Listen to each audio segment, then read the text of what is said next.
Republican party के कांग्रेस सदस्य Andy ऑगलस, जो अपने मुस्लिम मुखालिफ बयानों और कट्टर सियासी रुख की वजह से अक्सर सुर्खियों में रही हैं, टेनेसी राज्य के रिपब्लिकन प्राइमरी चुनाव में हार गए हैं। दिलचस्प बात यह है कि उन्हें अमेरिकी प्रेसिडेंट डोनाल्ड ट्रंप की खुली हिमायत हासिल थी, लेकिन इसके बावजूद वो चुनाव नहीं जीत सके। टेनेसी में जुमेरात को हुए रिपब्लिकन प्राइमरी इलेक्शन में रियासत के साबिक एग्रीकल्चर कमिश्नर चार्ली हैचर ने एंडी ऑगलस को शिकस्त दी। लगभग 90% वोटों की गिनती पूरी होने तक हैचर करीब 6.6% अंकों की बढ़त बनाए हुए थे। अमेरिकी सियासत में इसे एक अहम नतीजे के तौर पर देखा जा रहा है, क्योंकि रिपब्लिकन प्राइमरी में ट्रंप की हिमायत अक्सर उम्मीदवार की जीत की बड़ी वजह मानी जाती है। इस बार ये फार्मूला काम नहीं आया। चार्ली हैचर खुद भी डोनाल्ड ट्रंप के हिमायती माने जाते हैं, लेकिन ट्रंप ने इलेक्शन से ठीक पहले एंडी ऑगलस की खुलकर तारीफ की थी और उन्हें अपना फुल सपोर्ट देने का ऐलान किया था। इसके बावजूद वोटर्स ने हैचर को तरजीह दी। एंडी ऑगलस पहली बार साल 2022 में अमेरिकी कांग्रेस के लिए चुने गए थे। इस बार वो एक नए बनाए गए इंतखाबी इलाके से मैदान में उतरे थे।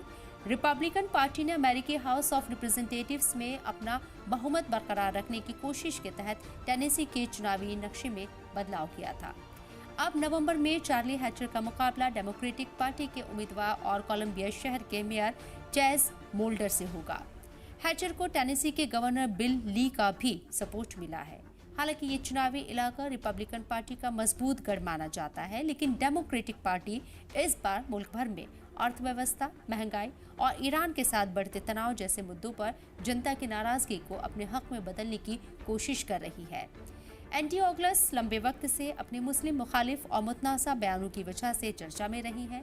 उन्हें इसराइल का मजबूत सपोर्टर माना जाता है, लेकिन मुस्लिम कम्युनिटी के खिलाफ दिए गए उनके कई बयानों की अमेरिका के अलग अलग सियासी दलों, ह्यूमन राइट्स ऑर्गेनाइजेशन और सोशल ग्रुप्स ने सख्त तनकीद की है।